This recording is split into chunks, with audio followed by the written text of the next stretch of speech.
Salut les amis, j'espère que vous allez bien. Vous devez entendre les cigales autour de moi parce que c'est vraiment très très fort.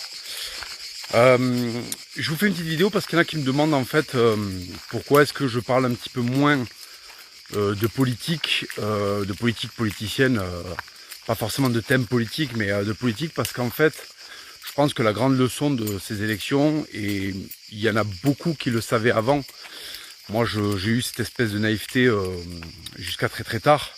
Mais en fait, la politique politicienne, il faut pas en attendre grand-chose. Alors, j'enfonce des portes ouvertes quand je vous dis ça, parce qu'il y a beaucoup de personnalités à droite qui l'ont déjà affirmé depuis longtemps, hein, qu'il fallait rien attendre de la politique. Mais je crois que c'est important, bon, déjà de vraiment en faire le deuil, et ensuite de se concentrer sur des choses qui, en revanche, ont une vraie incidence sur vos vies. Et ces choses qui ont une véritable incidence sur vos vies, ben c'est déjà de faire le travail pour vous-même, entre guillemets.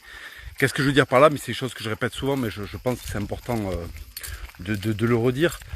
C'est d'en fait d'optimiser votre quotidien, d'optimiser vos vies, d'avoir des moments en fait qui vous font du bien. Ça peut être des vacances, ça peut être l'exercice de votre passion. Je l'ai déjà abordé à plusieurs reprises.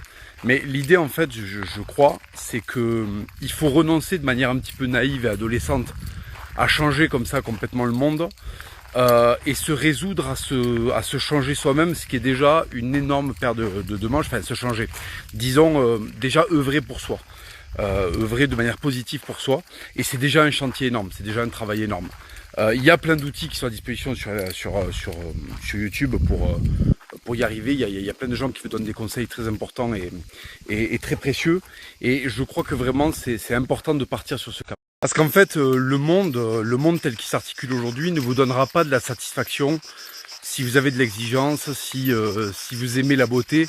C'est le règne du lait, c'est le triomphe de la bêtise, c'est le relativisme partout. Et en fait, ça, c'est une machine à rendre les gens tristes, en fait. Enfin, en tout cas, les gens de notre bord, à les rendre tristes.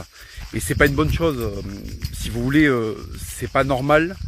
Et c'est pas naturel que vous, qui êtes plus ou moins équilibré, vous souffriez plus que des gens qui sont complètement, qui sont des demeurés finis, qui fonctionnent à mort avec les codes de la matrice, et qui finalement trouvent une meilleure place dans ce monde a priori que vous qui êtes normal, qui avez qui avez une forme de voir les choses plus traditionnelle.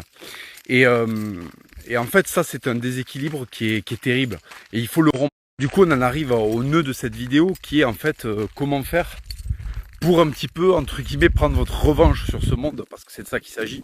Au bout d'un moment, toute cette nullité est une agression, et c'est bien gentil de prendre sur soi et d'avoir un regard philosophique là-dessus, et de se dire que ça ne nous atteint pas, mais en fait si, ça finit par nous atteindre, parce que je vous dis, on assiste à de telles aberrations que c'est quand même très très compliqué de s'en satisfaire ou même de l'ignorer. Mais en fait, la solution, c'est de creuser l'écart, avec les gens qui s'en contentent. C'est que chaque action que vous faites, chaque décision que vous prenez, votre style de vie, les amis que vous avez, les choses auxquelles vous croyez, vos principes, soient systématiquement un moyen de s'élever par rapport à cette masse-là. Votre satisfaction, elle viendra de ça. Elle viendra de la distance que vous mettrez avec les médiocres. Et ça, c'est très très important de le cultiver.